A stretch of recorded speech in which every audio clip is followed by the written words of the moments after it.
everyone to web programming with Python and JavaScript. So thus far in the course, we've taken a look at a couple of different technologies. We took a look at HTML and CSS, which are languages we can use to describe the structure of a web page and then style it appropriately. And then we also took a look at Python, a programming language that we could use to get programming features like loops and conditions and variables and functions and more. And what we're going to do today is introduce Django, which is going to combine these two. Django is a Python web framework, which is going to allow us to write Python code that is able to dynamically generate HTML and CSS, ultimately allowing us to build a dynamic web application. So what is this now going to enable us to do that we weren't able to previously do using just HTML and CSS? Well, using HTML and CSS, the web pages that we created were static web pages. They were the same, and every time you visited the web page, the page you were looking at was identical. But ultimately, if you think about websites you interact with on a day-to-day basis, say like the New York Times, for example, it's not the case that every time you go to the New York Times homepage, you're seeing the exact same HTML. It changes. The next day, you might see the new date, you might see the next day's articles. Whenever someone comments on an article, you can see those comments, and you can see how many people have commented on an article, for example. And it's probably not the case that someone is sitting there updating the HTML of the New York Times website every time something changes, but rather more likely, there is some program, maybe written in Python, maybe written in some other language, that is dynamically generating that HTML and CSS and allowing the web application to respond based on how users are interacting with it. And this is ultimately what we're going to be trying to create using this Django web framework. We're going to be creating software that's going to run on a web server such that clients running in their web browser can make requests to our web server, and our server is going to respond back with some sort of response. And so how does this process actually happen? Well, ultimately it boils down to this protocol, HTTP, otherwise known as the Hypertext Transfer Protocol, which is the protocol for how messages are going to be sent back and forth over the internet. In this case, you can think about this as a computer, some user, which we might call the client, and then our server, which is going to be the server that is going to contain our web application. We are going to write a Django web application that is going to run on this server, and clients are going to make requests to that server. The server is going to process that request and then return some sort of response. That request might look a little something like this. Underneath the hood, it might start with the word get. Get is just an example of a request method, a way that you might try to get a page. So get just means I would like to get a particular page. In this case, the page I'm trying to get is the slash page, just denoting the root of the website, usually the default page for the website. HTTP 1-1 is just the version of HTTP that we're using, and the host is what URL we're trying to access the web page for. So example.com or some other website, for example, that I might be trying to make a request to. So this request ultimately gets sent by my web browser when I type in a URL and press return, for example. The server processes that request and then gives back some sort of response. And the response will generally look a little something like this, beginning with the HTTP version 1.1, or in some cases version 2 now, and then some sort of response code. 200 is a response code that just means okay. Everything was okay, the page was returned successfully, for example. And here on the second line, we see content type text/HTML, which just means the format of the data that's coming back in this response is HTML data. It's HTML data that the user's web browser on the client should then render as HTML, for example. And there are other content types as well and other information that comes back in that response, but the key idea is just thinking about the web in terms of requests and responses. One user makes a request to get a particular web page, and what they get back is a response like this that hopefully includes status code 200, which means okay, but there are a number of other status codes as well. Some of the more popular, 200 means okay. You've probably seen 404, the status code that means not found if you try to request a web page that doesn't exist, for example. Others you might see are 301, move permanently. That often happens if you're redirected from one website to another, for example. We'll take a look at an example of that shortly. 403 generally means forbidden. You're trying to access a page you're not supposed to have access to. And 500 usually refers to some sort of internal server error, usually meaning that whoever was writing the server, maybe our Django web application, has something that's buggy in it, and we might need to go back and figure out where that bug is in order to fix it. And again, there are other status codes as well, but these are some of the most common that we're going to be seeing and interacting with as we go about building web applications using Django. So Django is a web framework. It's a set of tools that is already built for us that's just going to make it easy to get started by writing Python code in order to design a fully fledged web application by taking care of some of the stuff that most web pages all have to do, such that we can focus on the interesting logic of building our own web applications. So the first step you'll need to do in order to use Django is to install it. If you're using Python, you may be familiar with pip, the Python package manager, which makes it easy to be able to install new packages. And the first thing we'll probably want to do is install Django. And here we're going to be using Python 3, so you might need to specify pip3 install Django to install Django on your system. And after you do, we can run a command to be able to create a Django project. And that command looks something like this: Django-admin start project followed by the name of the project that we would like to create. When we run this command, Django is automatically going to create some starter files for us just to get started with the process of building a web application. So let's try creating a project now. I'll go ahead and go into my terminal window. And what I'm going to do is type that command. I'm going to type Django-admin and then start project. And then I need to give this project a name, and I'm just going to give this project a name of Lecture 3, for example. You can name the project whatever you'd like. And when that happens, if I type ls, what I see is that a Lecture 3 directory or folder has been created for me by Django. And if I go ahead and open this up inside of my text editor, we can take a look at what files are inside of this Lecture 3 directory. So actually, I'll go ahead and cd into Lecture 3 and open it up. And what we see inside of Lecture 3 are a couple of files that were given just to get started. So there are a couple of files, not all of them are really interesting to us right now, but first and foremost, manage.py is a file that Django is going to create for us. We'll generally not need to touch that file, but we're going to use the manage.py file to be able to execute commands on this Django project. And we'll see a couple of examples of that now, and a couple of examples of that in future lectures as well. And then the other important one that we'll be looking at is settings.py, which just contains important configuration settings for our Django application. Settings.py comes preloaded with a couple of default settings, but we might want to change those settings to be able to add features to our application as well, or make some modifications to how the application behaves. And then the other important file that's pre-created for us now here is urls.py. And you can think of urls.py as a sort of table of contents for our web application. That on any given web application, on a website, there are a number of different URLs or routes that you can visit. On Google, for example, you can visit /search or /images. And urls.py is just going to be a table of contents of all of the URLs on my web application that I can ultimately visit. And so if I'd like to try running this web application just to see what it looks like, the way to do it in Django is in the terminal. I'll run python manage.py followed by a command, and the command is called run server. And so this is generally how we'll use manage.py. We'll run manage.py followed by an argument specifying what command we would like to run. And python manage.py run server means go ahead and actually run this web server. If I do this, I'm now running this web server locally, and I see a bunch of debugging output, but the interesting point to me is that it says down here, starting development server at http://127.001:8000. And so this is where my web application is currently running. 127.001 is an IP address, an address on the internet that just refers to my local computer, the computer I'm looking at right now. So only I can access this, not anyone else on the internet. And 8000 is what we would call a port number. It just refers to what type of service is being run, and you might have multiple different internet services running on different ports. In this case, our Django application is running on port 8000. So if I copy this URL and just go ahead and go into my web browser and paste that URL in, what I see is just Django's default page to say our installation of Django works, and this now is the default page that Django is going to give to us to say that Django has been loaded for this web application, and we can now actually start to begin building this web application by adding the features we want to it. And so what we've created here is what we call a Django project. And in terms of the way a Django project is structured, is that every Django project generally consists of one or more Django applications. So one project may have multiple applications within it. And the reason for this division is if you think about big websites, oftentimes a big website, a big project, has multiple different apps that are sort of separate services that operate within it.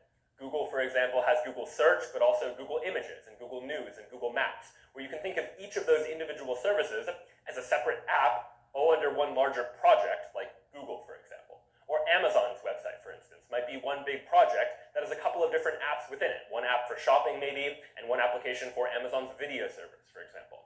And so Django comes preloaded with this ability to take a project and divide it into multiple distinct apps. Maybe for simpler apps, we're only going to have a project that has one app inside of it instead of multiple, but it has the ability to allow us to create these separate apps that have different capacities. So if we want to get started with Django, the first thing we'll need to do after we create a project is create a Django app. And so the way to do that, to go back to the terminal, I'll go ahead and exit out of this server by pressing Control-C to say I would like to exit, stop running the server. So now if I go back to that URL and refresh it, it won't work because the Django server is no longer running. But I'll run the command python manage.py start app, and then the name of the app that I would like to create. And for our very first app, I'll just call this app Hello, for example. So I've now created one Django project called Lecture 3, and inside of which I've created the very first app that I've now called Hello. And so, if we take a look at our files now, you'll see that in addition to a Lecture 3 directory, which existed before, we also now have a Hello directory that Django created for us that is going to contain the information needed for the Hello app to work. And there are a number of files, again, that are generated by default. We're not going to look at all of them today. We're going to focus primarily on views.py. We'll see why in a moment, which is going to be the file that lets us describe what it is the user sees when they visit a particular route, for example, where we can decide what gets rendered to the user. And the other files we'll take a look at over the course of this term, taking a look at what additional features Django has to offer. So we've now created this Hello app that we would like to install into this project. And in order to install it, we need to go into the settings for this particular Django project. So if I go into the Lecture 3 directory and open up settings.py, what I'll see here is a big file all created for me by Django. I didn't write any of this code, but this is all just the default configuration for a Django project. And if you scroll down, somewhere there you'll see a variable called installed apps, which is where Django configures what apps are installed on this project. And there are a whole bunch of individual apps that are installed by default that are just created by Django. One, for example, manages sessions, which we'll take a look at a little bit later. But if I want to add my new app that I've just created, called Hello, to these installed apps, I'll go ahead and just add to this list of strings, this installed apps variable, I'll just add Hello. And so now Hello is going to be an installed app on this particular Django project. So now what I'd like to do is actually make this app, this Hello app, do something and display something when I try and visit a particular route, for example. So how can I go about doing that? Well, let's go ahead and go into the Hello directory, and let's take a look at views.py inside of my Hello app. So here's the default file I get for views.py.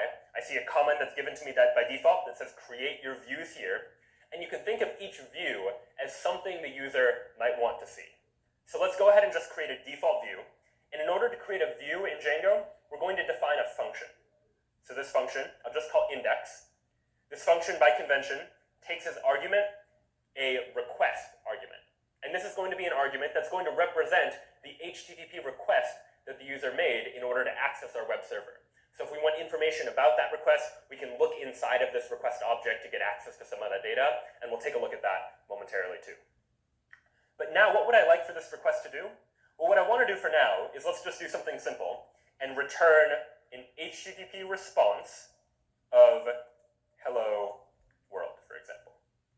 Now, HTTP response is a special class created by Django, and so if I want to use it, I'll generally need to import it. And so Django is going to give us a lot of features that we might want to use in our web applications, but if we want to use them, we generally have to import them first. And it just so happens, and I only know this from reading Django's documentation, that I can include a line like this from django.http import HTTP response to say I would like to import the ability to give an HTTP response. And now what I have is a function representing my view. This function is called index, and what the index function does is it just returns an HTTP response of hello world. And so this is the response, but now we need to tell the app, like, when should you actually return this response? What URL is the user going to visit? And this is where we now begin to create some URL configuration, some sort of setting to tell Django when a particular URL is visited, then this function should be run in order to return that particular HTTP response. So how to do that? Well, in order to do that, we're going to need to create a urls.py file for this particular app. So Django has one urls.py file that works for the entire project, but oftentimes we'll have each app contain its own urls.py file, just for the sake of separating things out into different places, such that if we have multiple different apps, each of which is doing something independent, we can have each of those individual apps have its own urls.py file to control what URLs are available for that particular app. So I'll go ahead and go into the hello directory, and I'll create a new file inside of the hello directory called urls.py. And what urls.py needs is it needs to define a variable called URL patterns, which will be a list of all of the allowable URLs that can be accessed for this particular app. And the way you create a URL is by first importing from Django.urls import path. And let's create our first URL. I'll say path, and then the first argument here I'm going to give the empty string to mean no additional argument. And we'll see what that means in just a moment, meaning nothing at the end of the route. And then the second argument to path is what view should be rendered when this URL is visited. And so if I want to render my index view, recall that in views.py over here, I have this index function, then what I want to render when someone visits this URL, the empty URL, is going to be views.index. Represents views.py, that file where I've defined all of my views, and index just so happens to be the name of the function that I want to call when someone visits this URL, for example. And then you can optionally provide a path with a string name to represent this URL. I'm going to give this a name of index. We'll see why this can be useful later on, but the idea is giving a name to a particular URL pattern makes it easy to reference it from other parts of the application. So later, when we might want to link to things or have forms that are submitting to different parts of the web application, giving a name to a path can be a useful tool. In order to use views, last line I need to add urls.py is to say from dot, in other words, from the current directory, go ahead and import views. Anytime I'm using a variable name like views, I'm using that name, I need to import it from somewhere, and it just so happens that views.py and urls.py are located in the same directory, so I can just say from dot import views to import all of that into this particular file. So this now is the urls.py file for this application, but the last step in order to get all of this working for the very first time is to go back into the lecture3 directory and open up urls.py here. This is the urls.py file for the entire project, for all of the apps that might be contained within this project. And it just so happens that there's one path already given to us by default called admin, which runs a default Django application called the admin application. We'll see more about that in the next lecture. But for now, I'd like to add my own route here to say that I would like for a particular path to lead to not the admin app, but the hello app that I have just now created. So I'll go ahead and give this a path of hello. And what I'd like to do is say that after you've included the path hello, go ahead and include all of the URLs from the urls.py of my hello application. I basically like to link these two URL configuration files together. And so the command to do that is include hello.urls inside of the hello module, get at the urls file there, and that is now what I would like to add as a URL pattern. And in order to do this, I also need to import include, since I'm using include inside of URL patterns. So that was a lot of steps just to get things started, but just to get a high-level overview of how this is all working, I have a Django project called lecture3, and inside of lecture3 there's a URLs file that decides what URLs I can access. I can access /admin, which takes me to the admin application, which is created by Django. We don't have to worry about that just yet. But now I've just added that you can go to /hello to go to the hello application, and when you do that, I'm telling Django to look at the urls.py inside of the hello directory to figure out what additional URLs I can get to from there. So this is one master urls.py file that might connect to multiple different other URL configurations that exist as well. Then inside of the urls.py for my app, for the hello app, I've said that when someone visits just the default route on this particular application, go ahead and just run the index function that is one of my views. So all that's to say, now that that is done, I should be able to go back into my terminal and run python manage.py run server to actually start up this web server. And now I can go back to this URL, but instead of just going to that default URL, I'll go ahead and go to that URL /hello. And when I go to /hello, what I see is hello world. So what was happening there is that I typed in a URL, that URL went to Django, and Django looked at that URL and looked at my urls.py file and said, you know, anytime something starts with /hello, that belongs to the hello app. And inside of our hello configuration, we said that when we go to the default route, we should run the index function, and the index function returns this hello world response. And now we can begin to change that response. We can begin to adjust what it is that views.py is actually doing. Right now it says hello world, but if I want to change it to just say like hello, for example, I can just edit it. Now say the index function just returns an HTTP response of hello, for example. And so now if I refresh this page, now it just says hello.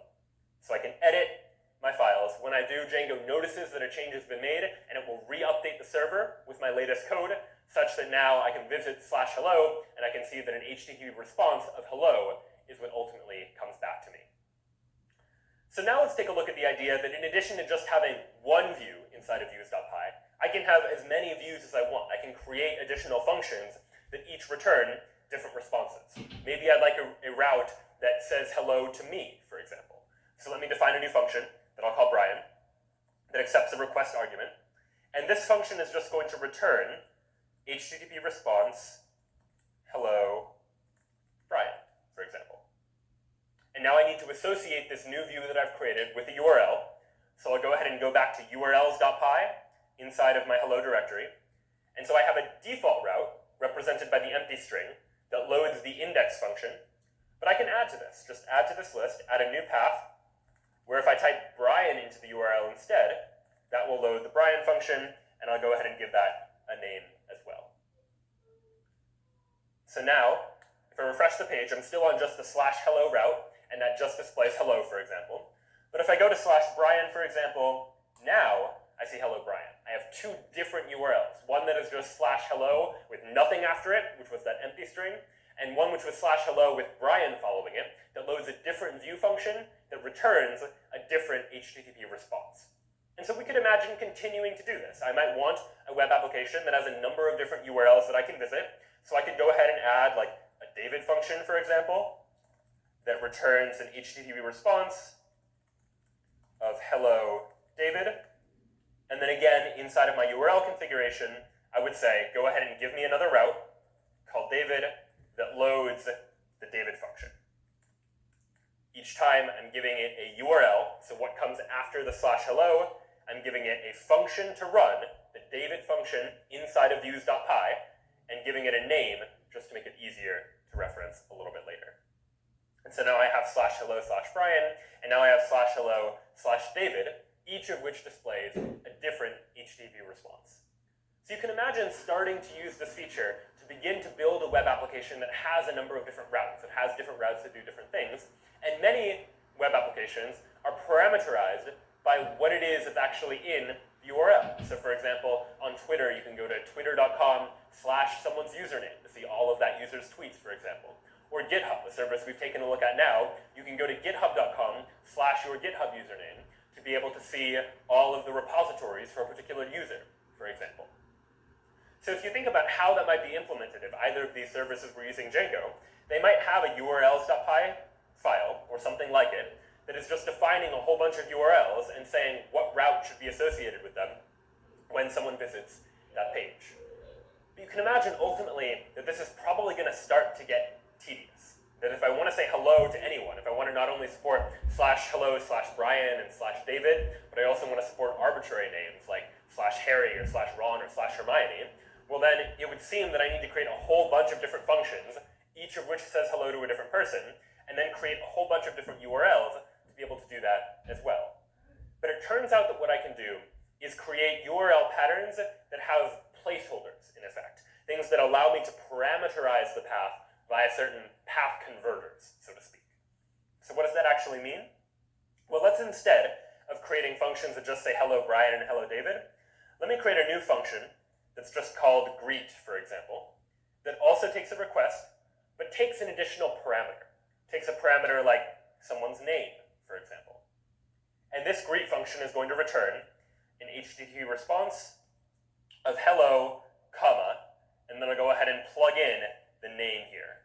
And I'll need to add an F to the beginning of the string to indicate that it's a formatted string. This is just Python syntax. To say that I would like to say hello, not just to anyone, but to whatever the value of the name variable happens to be. I'd like to substitute the name variable into that greet function. And then what I can do is inside of urls.py, I'll go ahead and add another path, but instead of saying a name like Brian or David or Harry, for example, here, I'm going to say in angled brackets, stir : name. it's that route, let's go to the views.greet function, and the name for this route will be greet. And so what's going on here is we have a fundamentally different kind of path. Rather than prescribing exactly what the URL should look like nothing after the end of the route, or Brian at the end of the route, or David at the end of the route, this route here on line 7 is saying this route could be any string that we're going to give a variable name of name to, but you could replace name with something else entirely. And this could be any string. So it could be Brian or David, or it could be any other name. And when that happens, we'll call the greet function. And when that function is called, it will pass in this argument, this name, as a parameter to that function. So now I'll be able to create a custom route that allows me to specify any string and figure out how to deal with that appropriately. So now if I visit /hello/Harry, for example, not a route that I explicitly created, but that is a string, Harry is a string, I press return, it says hello Harry, I can go to /hello/Ron and say hello Ron, and /Hermione to see hello Hermione as well. And you know what, maybe just for good measure, I'd like to capitalize this name, like Hermione, for example. Well, the way to do that is that I can add arbitrary Python logic. It turns out that with any Python string, there is a function or method on that string called capitalize that I can say is just .capitalize. And if I can do it in Python, then Django allows me to incorporate it into the response that I'm giving back. So I'm now using Python to take the name, capitalize it, and use that in the response that gets sent back to the user. So now /Hermione returns hello Hermione with a capital H, likewise for hello Ron, likewise for hello Harry.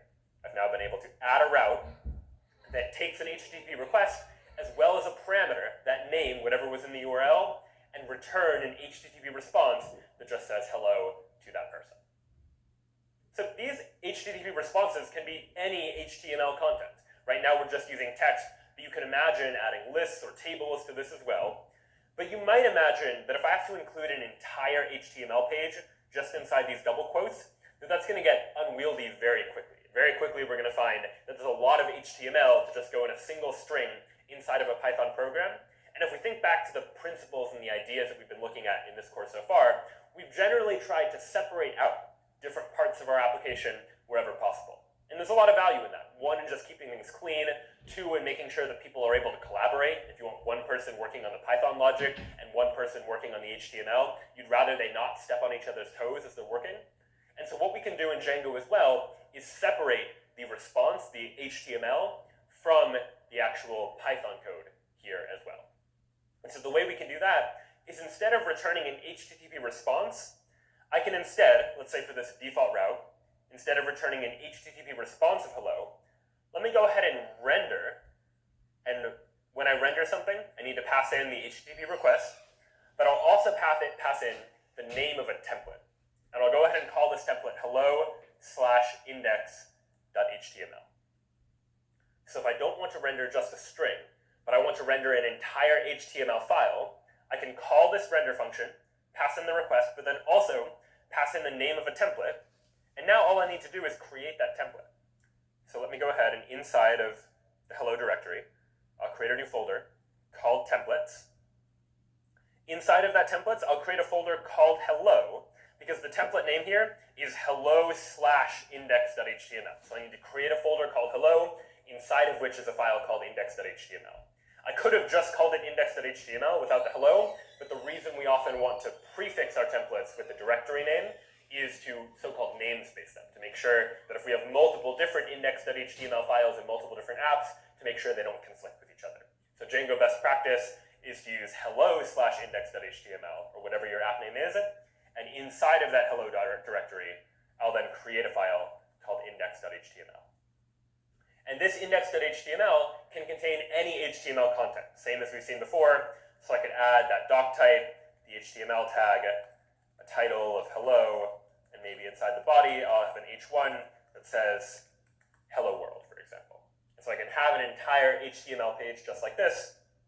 And now, when I visit the default route of my web application, by going back into my web browser and just going to /hello, for example, now I see that HTML that I've defined inside of index.html. It's a big H1 that just says hello world. And it turns out that these HTML pages, these templates that I can render using Django, are parameterizable as well. right? Maybe I want to implement hello/Hermione as some sort of HTML page, an HTML page that says hello, Hermione. And using HTML out of the box, you can't really do stuff like this. HTML is a markup language, not so much a programming language, which means it doesn't by default have support for things like a variable to represent someone's name. But using Django's ability to take an HTML page and treat it like a template that we can render, Django's added its own templating language, so to speak, on top of the existing HTML, and I can take advantage of that to be able to render an HTML page that actually has a variable inside of it, or a condition inside of it, or a loop inside of it, as we'll see in just a moment as well. So let's go ahead and go back to views.py, and the function that I would like to change is this greet function here, that right now is just returning an HTTP response, but I'd like to render an entire page, for example. So what might I render? Well, let's render a template called hello/greet.html. And then this render function can take an optional third argument, which is called the context. And the context is all of the information that I would like to provide to the template. All the variables, for example, that I want the template to have access to. And so one thing I might want my template to have access to, for instance, is something like a name. And so this is a Python dictionary, just a sequence of key-value pairs, and this name might be associated with what value. So name is the key. The value I want to be name.capitalize. And so what's going on here is that now, when I render this template hello/greet.html, I'm providing that template with some additional context, some additional information, as represented by this dictionary here, where I'm providing information with a key of name, and effectively giving this template access to a variable called name, and its value is whatever name.capitalize is equal to, where this name here is the argument to the function greet. So now I can return this template, and inside of greet.html, I can use this variable called name. So how do I go about doing that? Well, let's first create that greet.html file. So inside of the template/hello directory, I already have index.html.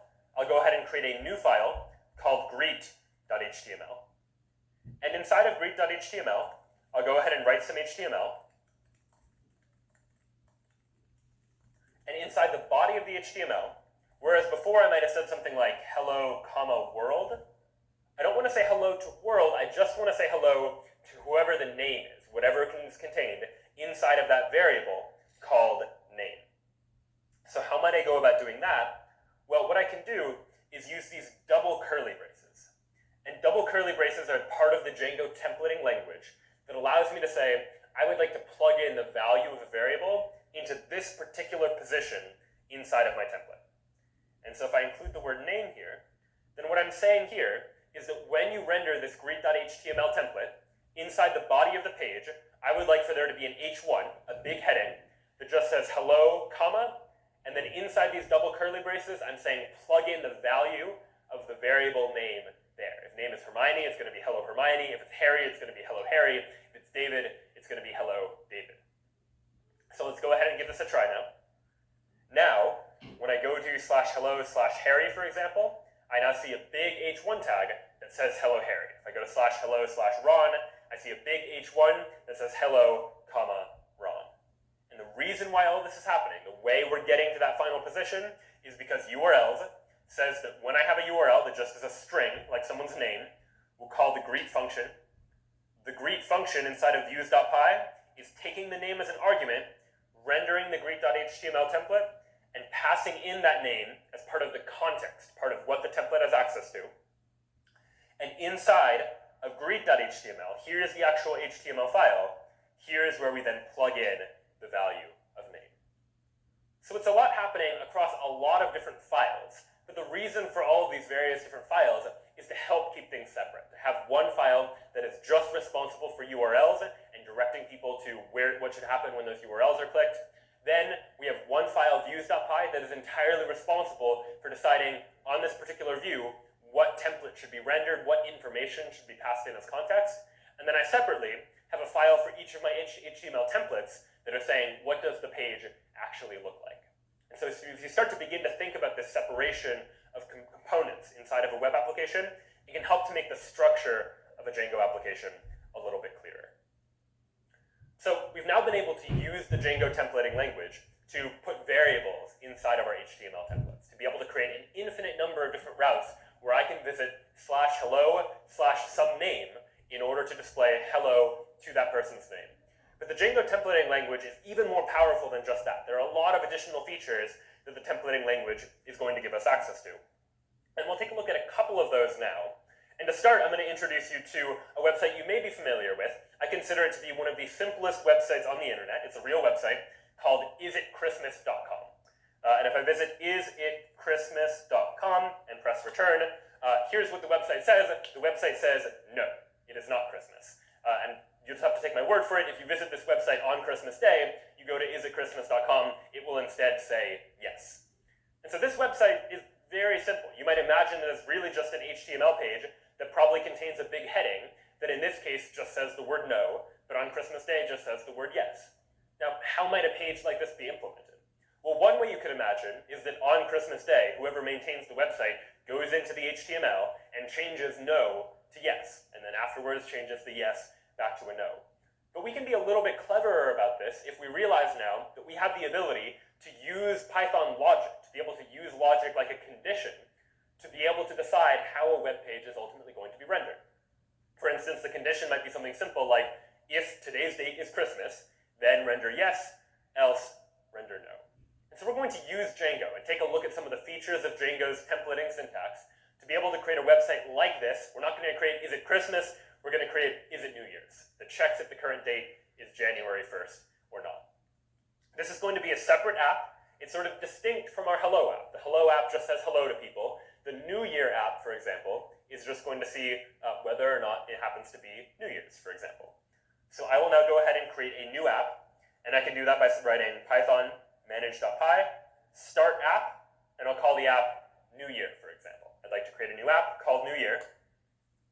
I've now created that new app. If I type ls, you'll see that not only do I have a hello directory that represents the hello app, I now have this New Year directory that represents the fact that this is a new app called New Year.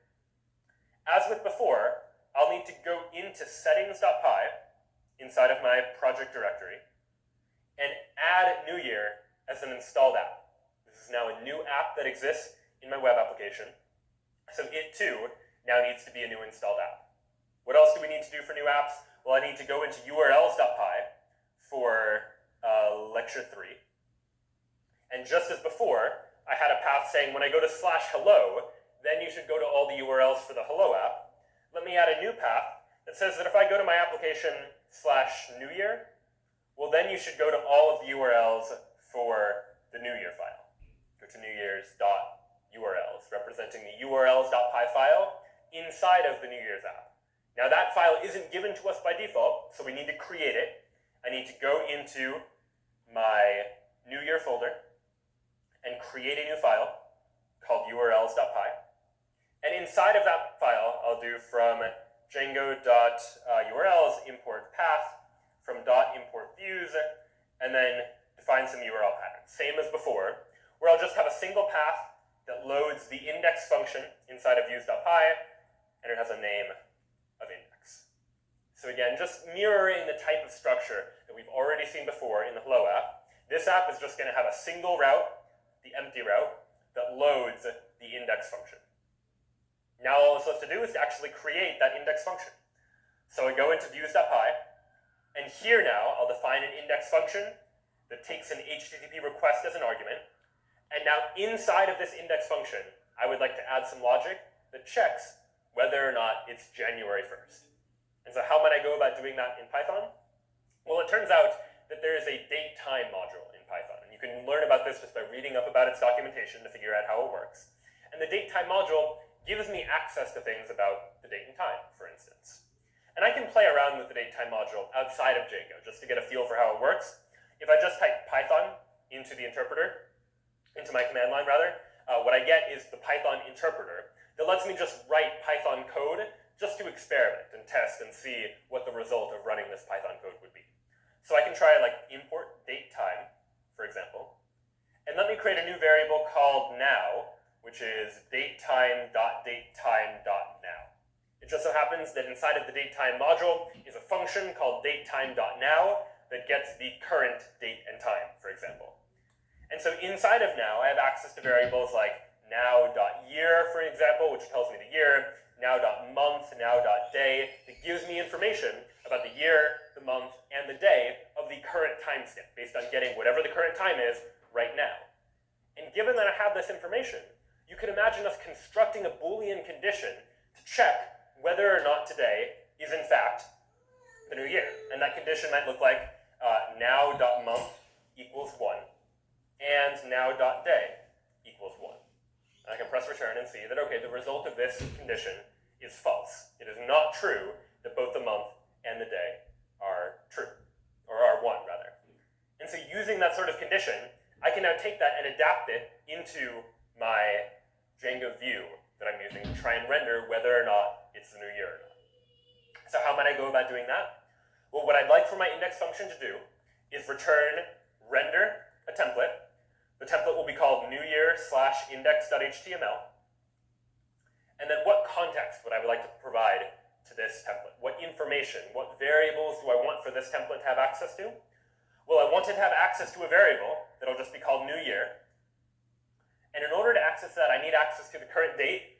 So to do that, at the top of my file, I'll go ahead and import datetime. And inside of my index function, let me give myself a variable called now, which is equal to datetime.datetime.now. And this new year variable that I'm passing in to my template will be equal to now.month equals 1, and now.day equals 1. So if it is the case that after I get the current date and time by running datetime.datetime.now, saving the result inside of this variable called now, if both the month and the day are equal to 1, then the value of this new year variable is going to be true when the template gets access to it. Otherwise, as it is the case today, and on most days, the value of that variable is going to be false. Now all that remains for us to do is to actually create this template, newyear/index.html, and have that template somehow use this new year variable in some interesting or meaningful way. So how do we do that? Well, if you recall what we did with the hello application, when we want a template, then inside of our application, this new year app, we'll need a new folder that we'll call templates, inside of which I'll create a new folder called new year, and inside of that, I'll create a new file that will be called index.html. Here will be the index.html file for this new year application. The structure will be very similar. I'll give it a title of Is It New Year's? And inside the body, now here's where the interesting logic is. Sometimes I might want a big H1 that says yes. Other times I might want a big H1 that says no. And what I need to do is conditionally decide when to say yes and when to say no. And inside Django's templating language, and again, you'd only know this by reading Django's documentation, just as we used double curly braces to say plug in the value of a variable here, the syntax for logic inside of a Django template, like conditions, is curly brace %. So we use curly brace %, some logical statement, and then % curly brace to include any kind of logic. And the logic in this case is an if statement. And this is very Python-like. We'll say if new year. New year is the name of that variable that I passed into this template. And if it is the new year, then I want to display an H1 that just says yes. And then else, also inside of curly braces and % I want a big H1 that just says no. So if it's the new year, then yes, else no. And then Django also requires me to give an end if tag to say this is the end of the if statement. Unlike Python itself that uses indentation to denote when the if statement is beginning and ending, in Django the indentation is optional inside of the template, but in order to distinguish when the if statement is happening from when the if statement is over, we need this end if tag at the very end. So this here is a condition inside of our Django template. We're saying if a particular variable is true, then render this in the HTML, and else render something else. If it's the new year, say yes, it's the new year. Otherwise, say no, it is not the new year. So we can try this out. Right now, we're on the route /hello/Ron. If I instead not go to /hello, but go to /newyear, for example, the site can't be reached. Okay, so why did that happen? 127.0.1 refused to connect. So what must be happening is for some reason my web server isn't running. And it turns out that in order to create the new application, I had stopped my web server. And so if ever that happens, to start it up again, we can just rerun python manage.py run server to say I would like to now start up this web application again. And all right, it looks like now I have another error. There's some sort of syntax error. And the syntax error is in newyear/views.py. So let me go ahead and go back into views.py and see if I can spot where the syntax error is. And all right, it looks like render is a function. Function arguments need to be enclosed in parentheses. And while I have a starting parenthesis here, I'd forgotten a closing parenthesis. So I'll go ahead and add that. And now that will complete the render function. And now I should be able to load /newyear. And indeed what I see is that no, it is not the new year. And so what happened is we ran some Python logic, calculated the current date and time, checked to see is the current month 1, is the current day 1, and if that's not true, then we're here displaying no.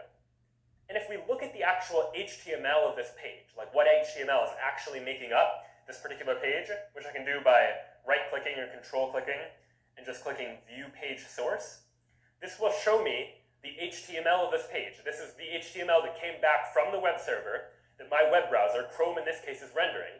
And what you can see is it looks very similar to the index.html template we wrote before, but it only contains no. It doesn't contain any of that if logic, it doesn't contain the yes, it just contains the HTML content that we wanted to respond with back to the user. And so you might imagine, based on this, that what Django is really doing is taking the index.html template and then manipulating it based on the input we get, based on whether or not it's the new year or not, to say that if it's not the new year, then all we should do inside the body is display an H1 that says no, and the user, when they get it, they don't see the conditions, they don't see there was another branch that could have been taken, they only see the final result of rendering the template with whatever variables and logic and conditions happen to be inside of that rendering process. So when the user sees it, all they see is the word no. And if we were to run this program on New Year's Day, it would indeed say yes, and we can test it just to see what it would be like if that were the case by cheating a little bit. Instead of now.month equals 1 and now.day equals 1, let me just go ahead and replace this condition with new year is equal to true. Just to test it, let's try passing in the value true as the value of new year and see what happens instead. And now when I run this page, now it does say yes, as we might expect it to on New Year's. And so that can be a nice way of just testing what would happen if you were to replace a particular variable with a particular value. We can substitute inside the context just for development purposes what value we would like that variable to take on. Now we've rendered HTML, but we haven't really added any styling to this website just yet. The real isitchristmas.com has the text centered a little bit. It's in sans serif font instead of having the little serifs or the glyphs at the edge of each of the characters. So maybe I'd like to add some custom CSS to this file as well. And we could do this conventionally the way we've seen it done before by just including a CSS file. And that is what we're still going to do. But Django has a special build system for dealing with what are called static files, files that aren't going to change. The HTML of this page, that's not a static file because it changes depending on whether it's New Year's or not. If I visit it on New Year's, it says yes. If I visit it when it's not New Year's, it says no. And so this is a dynamic page. But static files, files that don't change like our CSS, the CSS doesn't change whether it's New Year's or not, and because that file is unchanging, Django calls it a static file, and it means that Django can be a little bit cleverer about it. If you start to think about projects at scale, you might store your static files somewhere separate, just in some place that makes it easy to access where they're cached for faster reads later on. We'll talk about that a little more later in the course as we start to delve into topics like scalability, as you begin to build larger web applications on the internet. But long story short, Django contains a lot of features that make it easy for us to deal with static files, files that don't change, like CSS files. And generally the way that we'll add static files is inside of the New Year folder. In addition to having a templates/newyear/index.html, we'll also create a new folder called static that will contain all of the static files that we would like to include inside of this application as well. Inside of static, I'll create a new folder called New Year, inside of which is a new file called styles.css. And so inside of styles.css, I can now write all of the same CSS that I would want to have written before. So maybe I want all my H1s to have a font family of sans serif, a font size of 90 pixels maybe, and I want the text alignment to be centered. Just a couple of CSS properties and values, same as we've already seen, just to say I would like to give h1 tags this particular style. Now what's left to do inside of index.html is at the top of our page, I'll go ahead and add a command that says load static. To mean go ahead and load static files for this particular HTML page. And now I'll go ahead and link a style sheet. You'll recall that this type of command inside the head section of my web page, where I would like to link some particular URL as a style sheet, is how I add CSS to a page. But what I'm going to include in here as the link is I'm going to include, rather than hard coding a URL, which I could do, Django's best practice says that instead, let's just say it's going to be a static file, and the static file is called newyear/styles.css. So I'm not specifying exactly what the URL is, but I'm saying it is a static file that is inside of a New Year folder called styles.css, and Django is going to figure out what that URL ought to be. And this is often better than hard coding a specific URL, because maybe you might imagine in larger web applications where your static files are might change. You might move your static files to a different domain or to a different route, and so in order to deal with that, this static keyword just means Django will figure out where your static files are located and will replace this command here in the curly braces and percent signs with the actual URL for this particular file. So now that I've said that I want to link this particular static file, styles.css, into this web page, what I might first need to do, just to let Django load static files, is restart the server. So you might sometimes need to Control-C and then go ahead and rerun python manage.py run server. That will rerun the server, and now if I go back to the /newyear route inside my web browser, now I see the style look a little more close to what I actually wanted it to be. Centered, sans serif, in a larger font that here just says no. And if we look at the underlying HTML of this page, we see that Django has actually, for us, filled in what the static URL is for these particular static files, and by default, Django just uses /static/ and then whatever the files happen to be.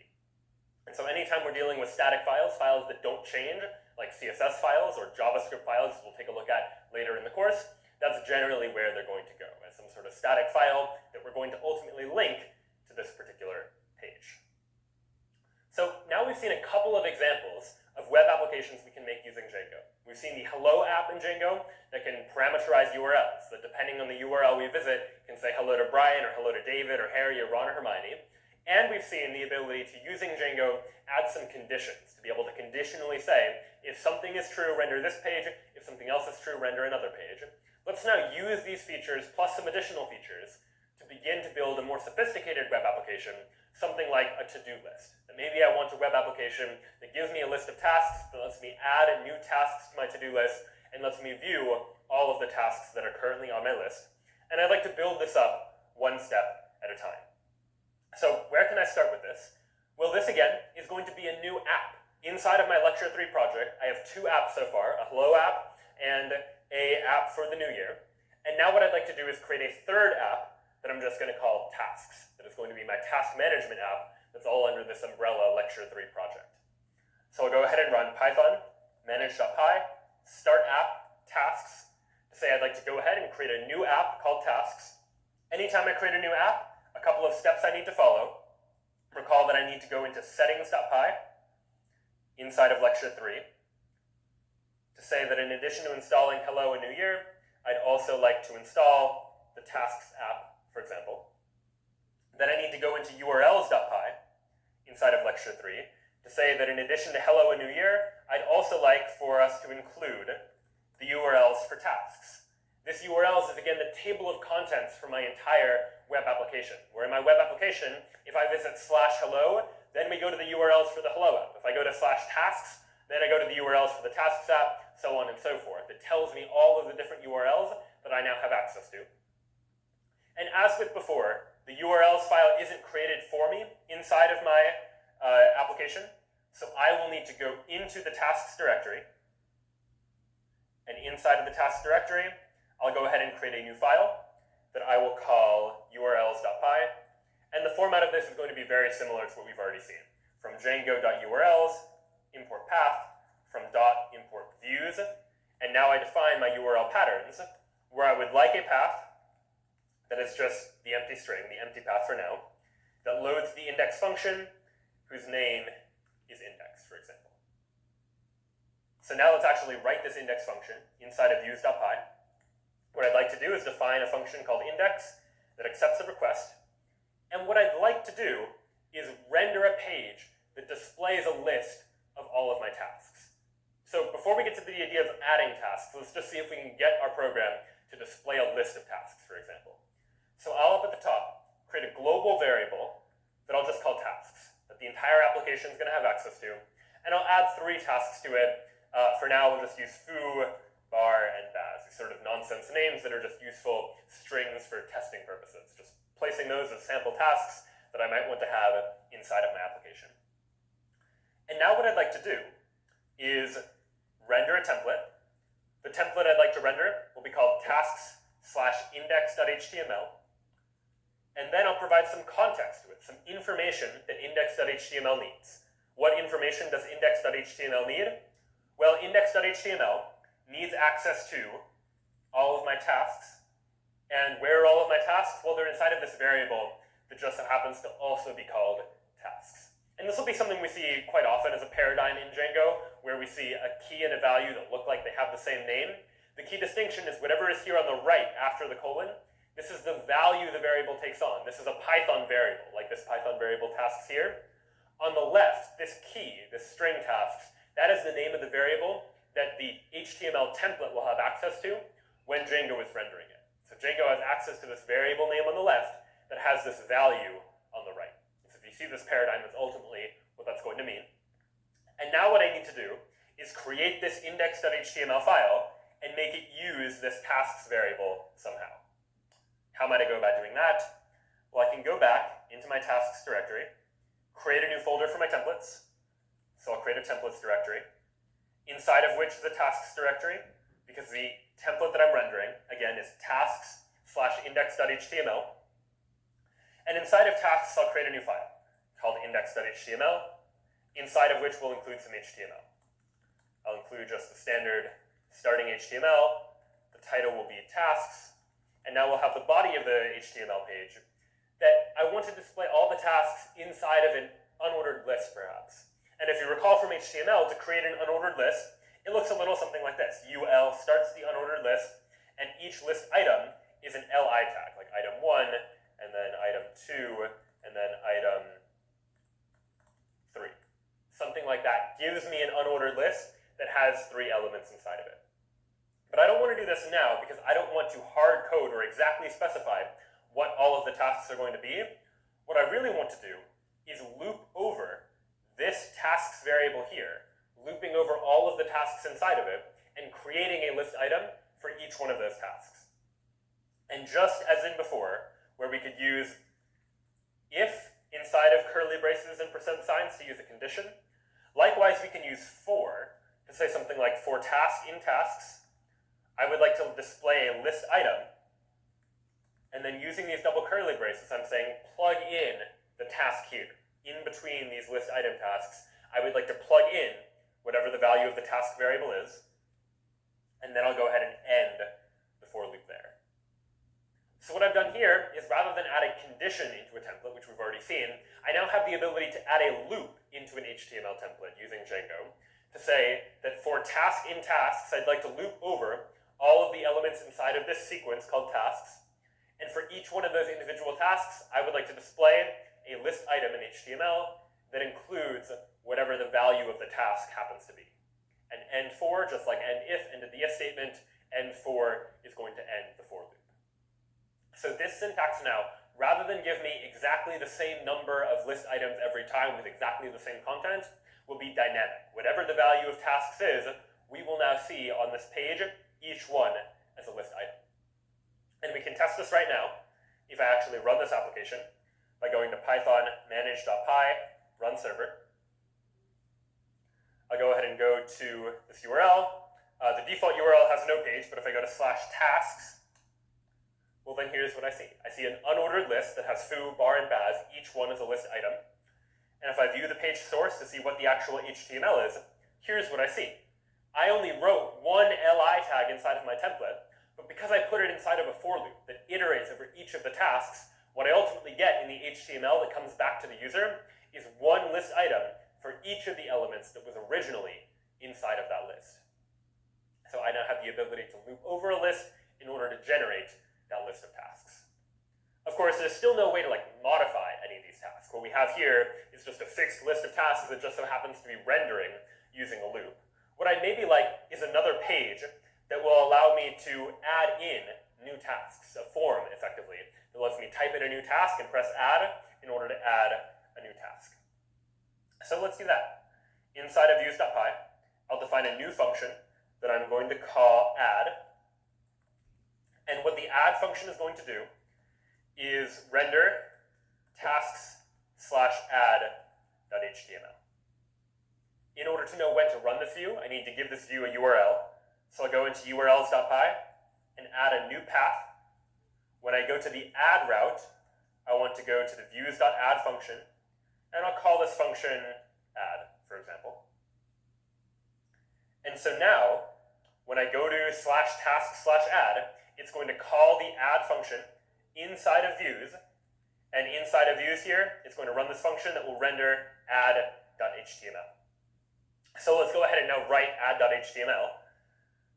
We'll go into templates, I'll create a new file called add.html, and you know what? Add.html syntax is very similar to the syntax from index.html in terms of what the HTML content is.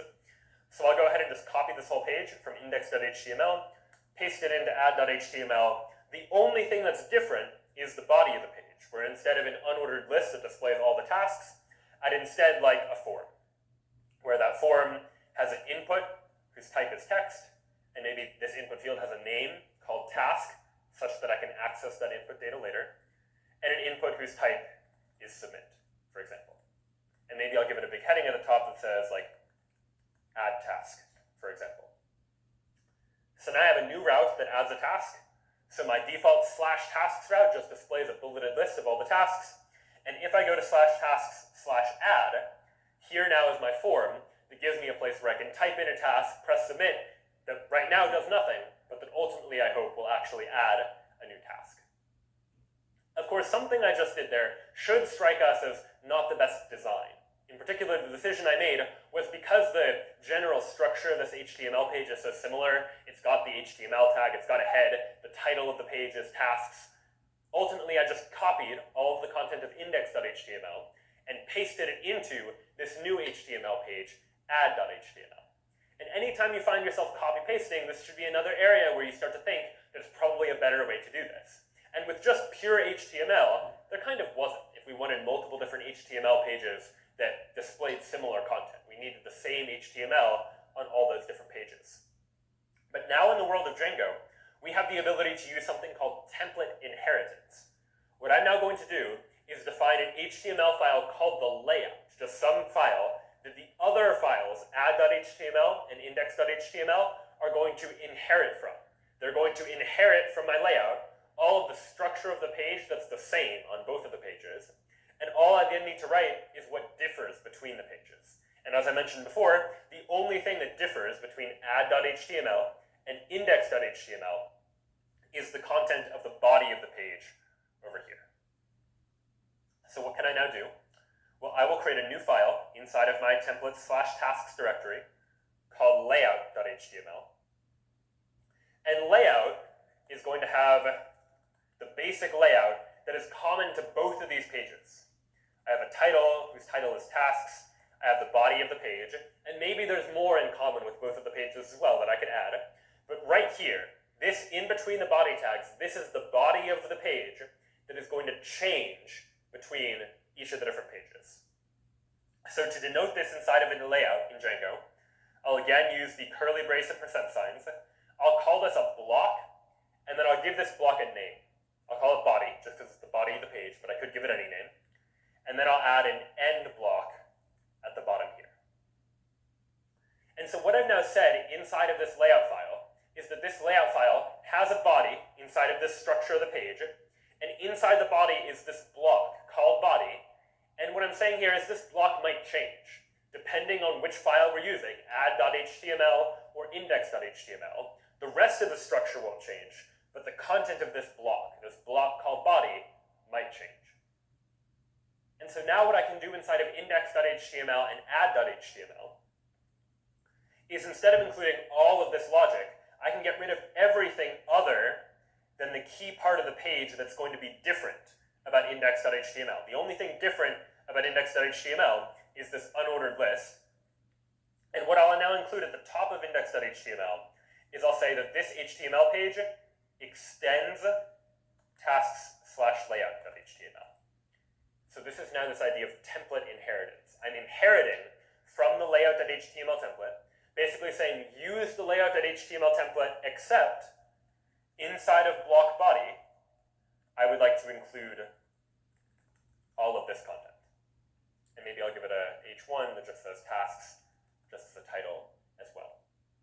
And so now what index.html is saying is, rather than need to include all of that HTML, all I need to say is this HTML file is based on the layout.html file, but the difference is that inside the body of the page, it's going to be this particular content here.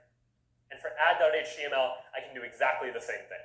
I can just add this line, extends tasks/layout.html, to the top of add.html, and then I can get rid of all of this boilerplate code, so to speak, and just include the part of the page that differs inside the body of the page. And so it seems like we've done a fair bit more work for just these two pages. But if you imagine more complex websites that might have dozens or hundreds of different pages, the ability to factor out the HTML the pages have in common can definitely be very helpful just for good design, to be able to make sure we're not repeating ourselves. And if we ever need to change the structure, rather than change it in dozens or hundreds of different places, we just change it in one place inside of the layout file, and the result of that is that it's going to change in each of the pages that inherit from that page as well. And we can test this by just going back to /task/add, which looks fine, and back to tasks looks fine too. Both of these pages now are inheriting from that basic layout. Now, it's a little annoying that anytime I want to switch between this page and the add page, I have to go to the URL and know that I need to go to /tasks/add in order to get back and forth between them. So I might like to add a link that takes me from one page to the other, and vice versa. And I can do that if I go into index.html. You might imagine that I could just add a link here. href to create a link. Let's go to /tasks/add and add a new task. Be the name of that link. Except the problem is, or the reason why this isn't necessarily good design, is that Django is designed to make it such that it's very easy to change the structure of the pages in terms of how the URLs all relate to each other. And I have here hard-coded that when you click this link, we go to /tasks/add. And if ever I wanted to change that URL, maybe instead of /task/add, I wanted /new instead of /add. Well, then I'd need to change it in two places. I'd need to go back to the urls.py file to change the actual URL to say instead of add, it should be called new. But then I need to find every place where I use that URL, and I need to change it there as well. So in order to deal with this, Django has an additional feature that basically lets Django figure out what the URL should be instead. And we do that by using the name that we gave to each of those routes. And so this is where that name becomes relevant. That I can here just say, link to a particular URL, link to the URL called add. So I just said link to URL called add, and how Django figures this out is based on the contents of my urls.py file. That inside my urls.py file, I defined a number of different paths, and I gave each of those paths a name. This one was called index, this one was called add. And so when I did that, I was able to say, if you link to a URL called add, Django will find a URL whose name is add and link me directly to that route. And so if ever I were to change the route to something else, Django would just figure out what the new URL should be, and I wouldn't have to worry about it. Django would fix the problems for me. And so now, if I go back to the task site, I can click the add a new task button, and that will take me to the add task. And maybe now I'd like to add a link that goes back, so I can go to add.html, and maybe add a link down at the bottom, href equals, and what URL would I like to link to? Well, my default page was just called index, so I'll go ahead and include the word index. I'd like to link to the URL index, and then view tasks, maybe, as the name of the link. So now if I go to just the default tasks page, I see a link to go add a new task, and now I see a link that's going to take me back to the ability to view tasks, and when I click on that link, I see no. And now that's probably not what I wanted. I wanted to go back to the index page for my tasks application, but it seems that when I clicked on view tasks, I'm taken to no. And what's going on here? Well, if you look at the URL is /New Year. Somehow I was on the tasks app, I clicked a link, and I'm back at the New Year app. How did that happen? Well, it turns out this is an example of a namespace collision, where I have two things that all have the same name. And in this case, what's happening is that I have a urls.py file for my tasks application, where I have a route called add and a route called index. But it just so happens that inside of the New Year folder, if I go up to New Year, and I look at New Year's urls.py file, the New Year's urls.py file also has a path whose name is index. And so what I said was create a link, and I would like that link to link to the thing that has the URL with a name of index.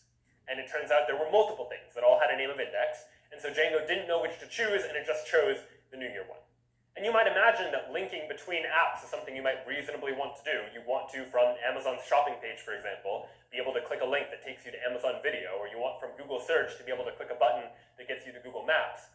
But in this case, this isn't quite what I wanted. There's a namespace collision where two things have the same name that I would now like to be able to fix.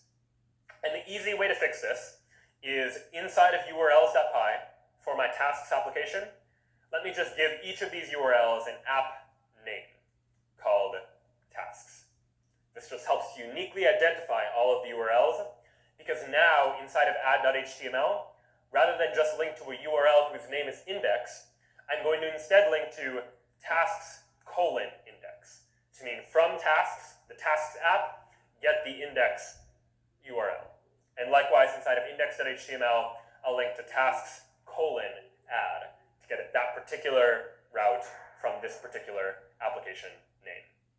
So now, if I go back to the site, go back to my tasks page, now the links work as expected. I can get to the new tasks, and I can get back to the list of all of my tasks as well.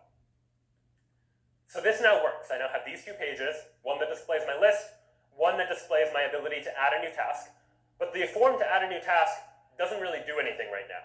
I type in a task, I type in like foo, if I want to add a task called foo, and I press submit, and like nothing happens. Nothing changes meaningfully on this site.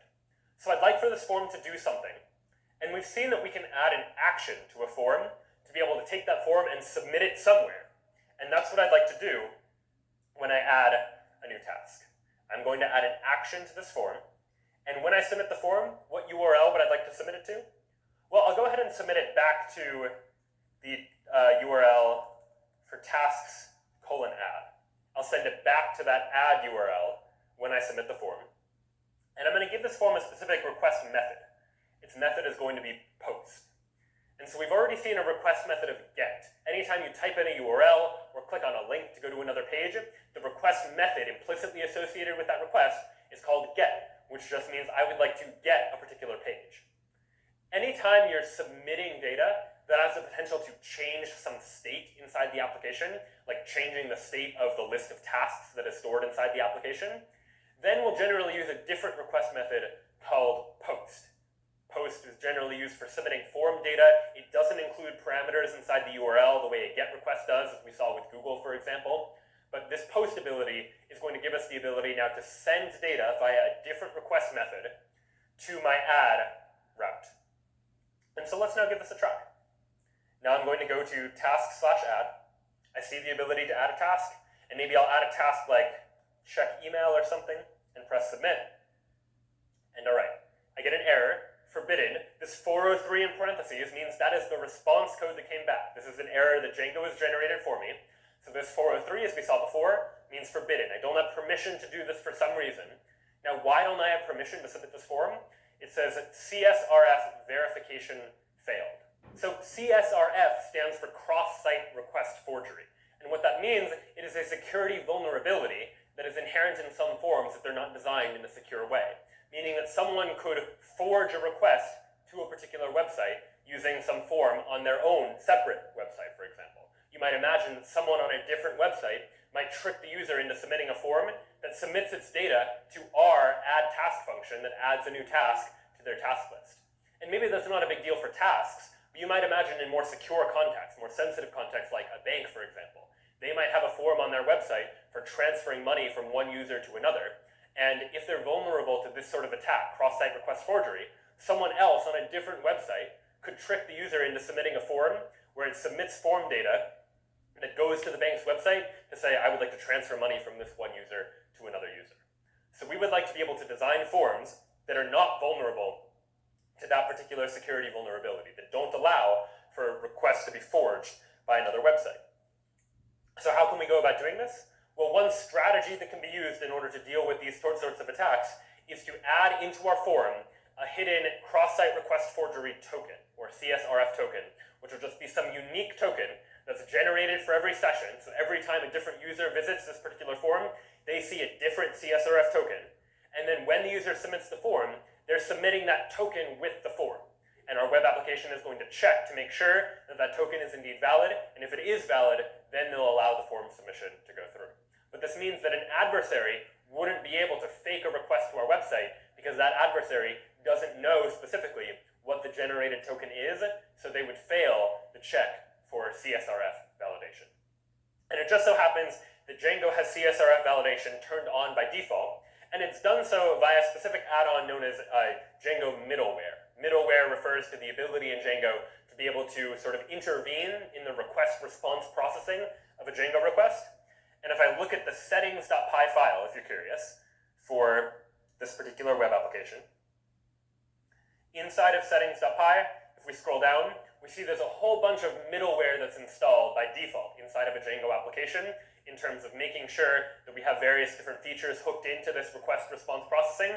And one of those is the CSRF view middleware, this feature of Django that allows it to make sure that our requests, whenever we're submitting data via post, something that has the potential to change the state of the application in some way, that we need to have CSRF validation. We need to add some sort of token to our form to make sure that Django is able to authenticate the validity of this form, to make sure they know the form actually came from the web application itself.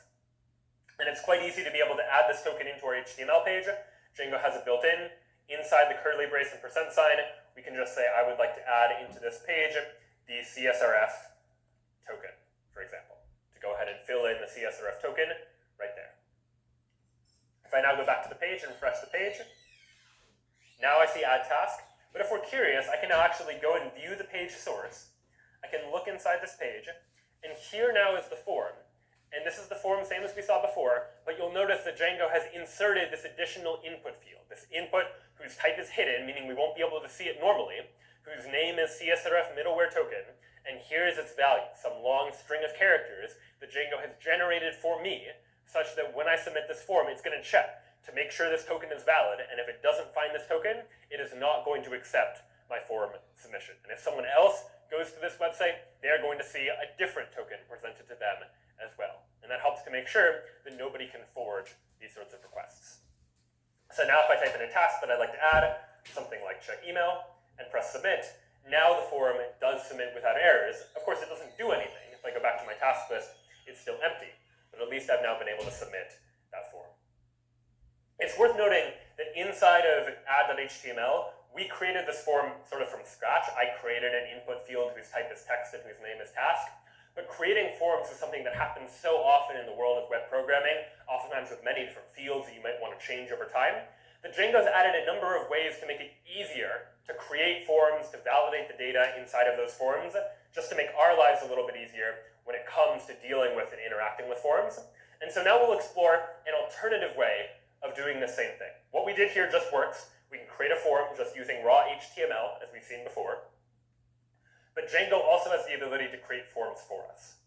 So in order to do this, I'll go into views.py, and at the top add from Django, import forms. And now I'm going to create a new class to represent this form. I'll create a Python class that I'll just call new task form, since I'll use it to create a new task. It will inherit from forms.form. And now inside of this class, I need to define all of the fields I would like for this form to have, all of the inputs that I would like the user to provide. And so I want them to provide the name of a task. which will be a character field or a char field, meaning I want the user to type in characters, and I can give this a label, call it new task, for example.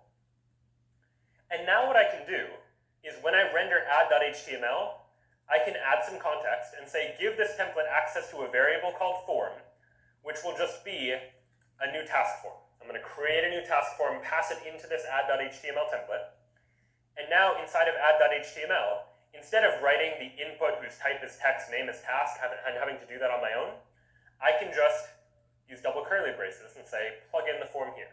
And that will automatically take care of, Django will generate the necessary HTML to make that form work. So if I refresh this page, now I see that here is the form that Django has created for me. It's created an input field, it's given it a label of new task, so I know that it's where a new task should go. But now, rather than needing to edit the HTML anytime I want to change the form data that's involved inside of this application, I can just change this new task form. If maybe I want to eventually make upgrades to my application, where in addition to specifying a text field where I can type in the new task, maybe I also want to be able to specify a number indicating the priority that task should have, I could additionally give this form access to a priority variable, which is an integer field, whose label is priority. And I can even add constraints on this to be able to ensure that it's valid data. I can give it a min value of maybe 1 and a max value of 10, for example, in order to add all of that. And now without touching anything in my HTML, I just changed the form itself inside of my Python code. Now if I refresh the page, I see an additional field. I see an opportunity for me to type in a new task, and I see an opportunity for me to specify some priority. And of course, you could add CSS in order to style this up a little bit nicer, but now Django will automatically do client-side validation, where if I type in a new task like check email, but I don't specify a priority and submit it, it tells me to fill it out. If I type in a number that's in an invalid range, I only wanted numbers from 0 to 10, it fills it out. And this is all what we would call, again, client-side validation. The server isn't getting any of this data. It's just the web page has been encoded to know what the valid values are, and it's going to constrain me to make sure that I'm typing in something that matches those values. But in general, when we're doing form validation, when we're making sure that forms are valid data, we want to somehow make sure to include not only client-side validation, but also server-side validation. We also want to check on the server to make sure that inputs are valid as well, because there are many reasons why we might want to be able to do this. One is that it's very easy to disable this sort of client-side validation or just submit a request without doing any of the client-side validation.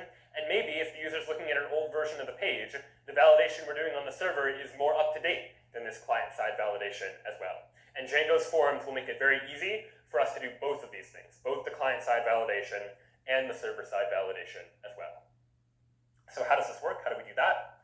Well, inside of the add function, this add function now gets called in two different ways, depending upon the request method. If I try to get the add page by just clicking on the link for add a new task or going to the URL of /add, then I want to just render a new blank form. But if I post data to this page by using the post request method instead of get, that means I'm submitting the form, and I now want to submit a new task to be added to my list of tasks. So I'd like to add a check for that.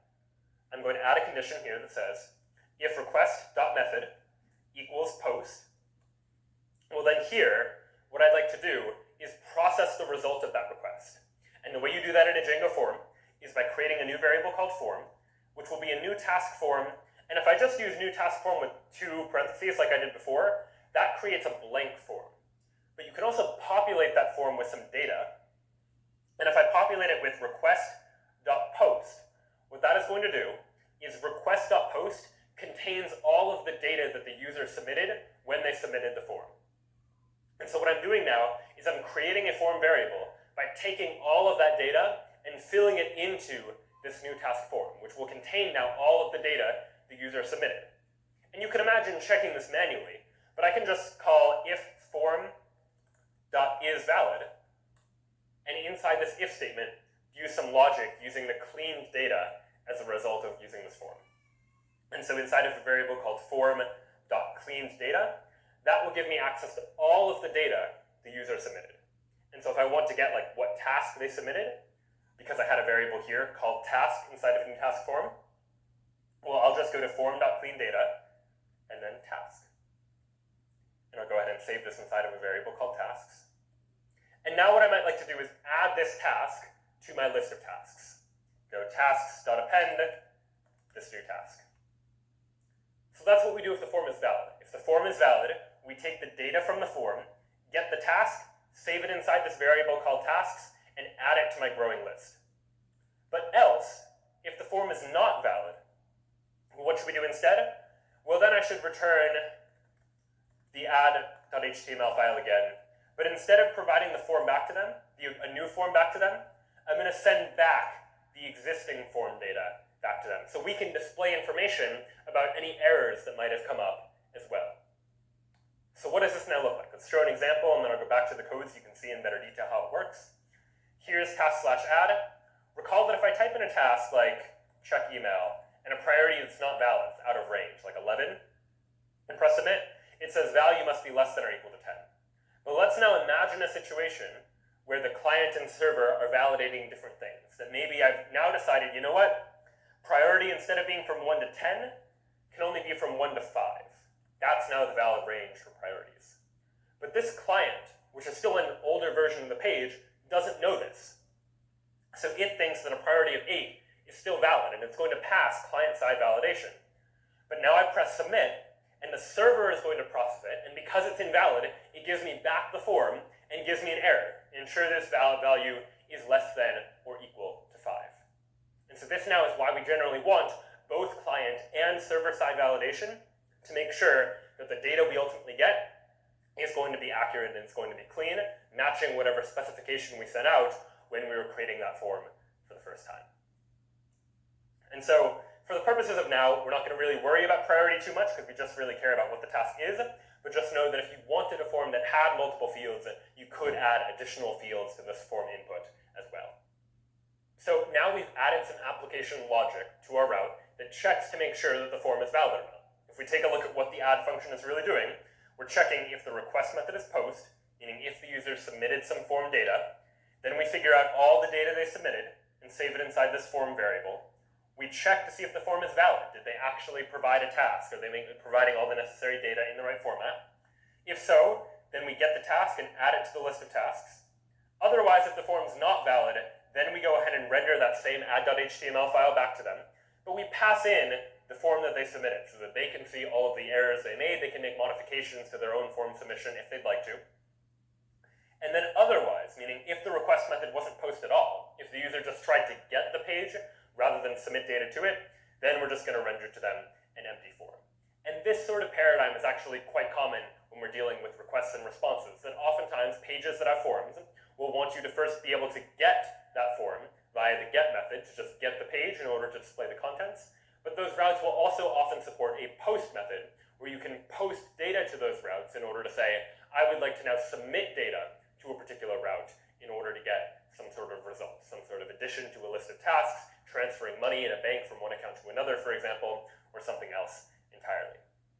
But watch what happens if I now try inside of tasks add to add a new task that's valid, something like check email, for example. I press submit, and all right, nothing quite seems to happen because I just get back this new task form.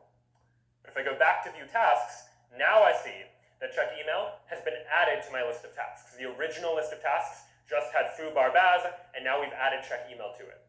But this wasn't quite the behavior that I might have expected. Maybe I wanted that after I submitted the task form to add a new task, I would like to be redirected back to this page as well. And it turns out Django makes it easy for us to be able to redirect users from one page to another.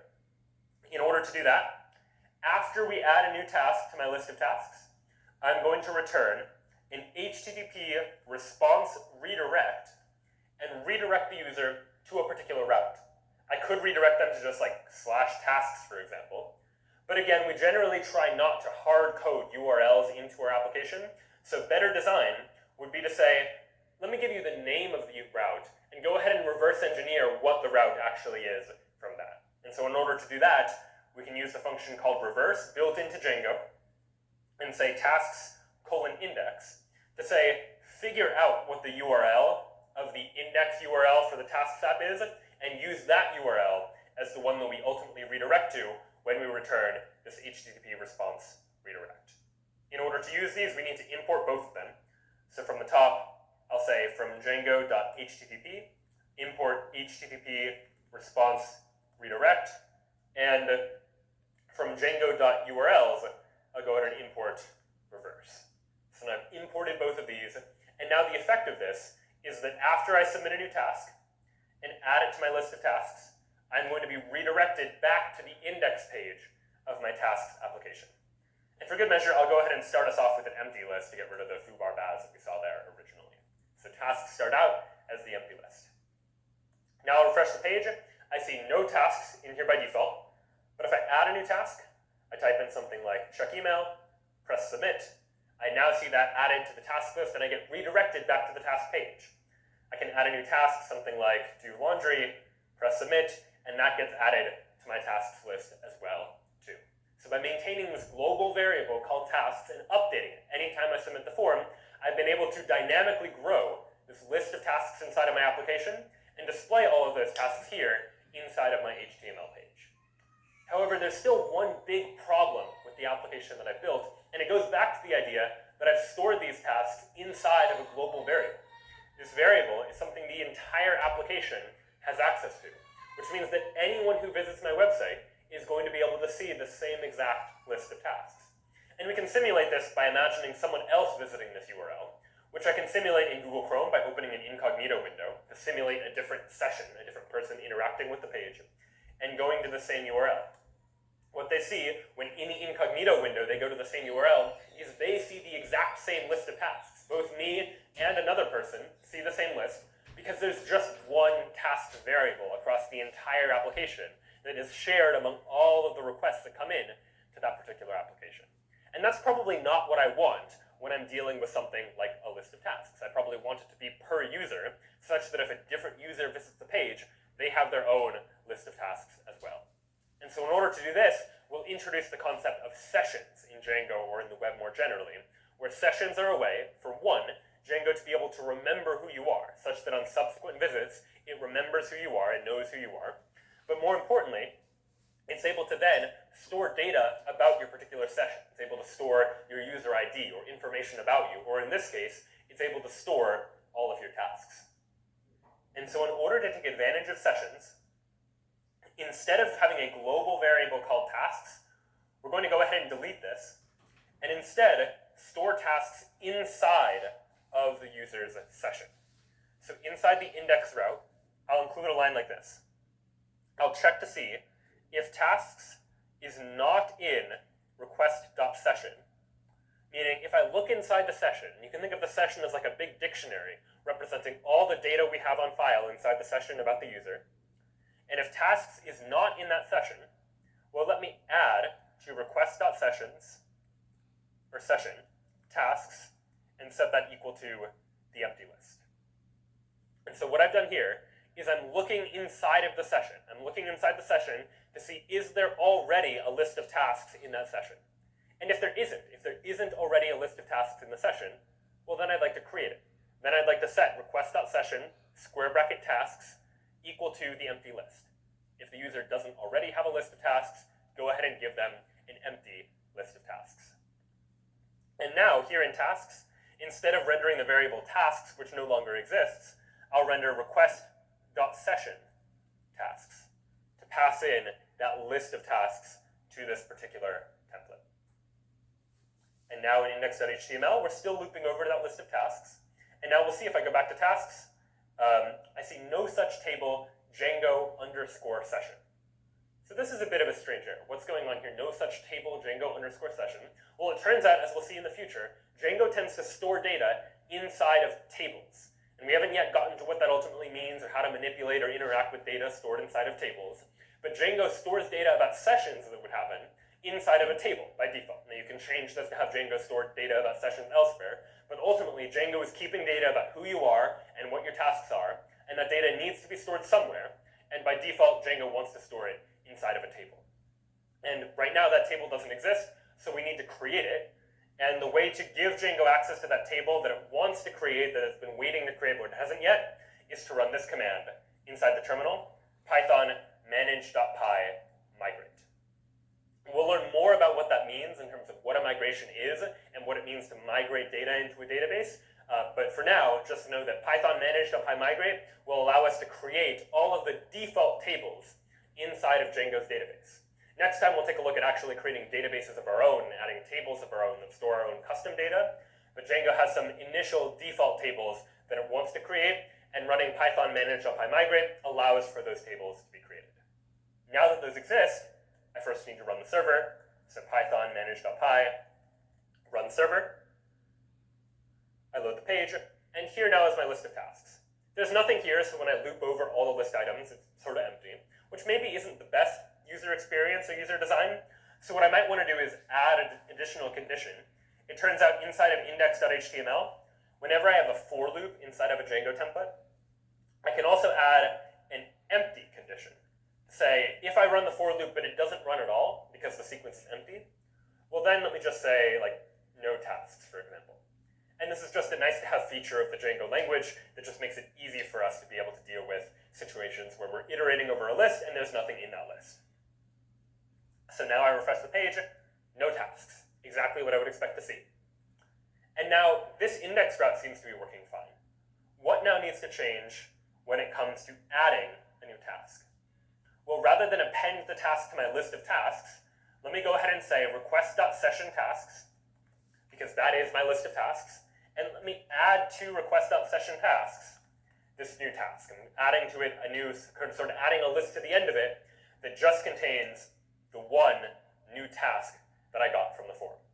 So when the form is submitted, we check to make sure the form is valid, we get the task the user submitted, and we append that to the list of tasks that's already stored inside of the session before redirecting the user back to the index page. So let's give it a try. We'll go back to this URL, back to tasks. I see I have no tasks initially, and now I can go ahead and add a new task, type in something like check email, press submit, and all right, now that's added, add a new task, something like do laundry, submit, and now both of those tasks are there.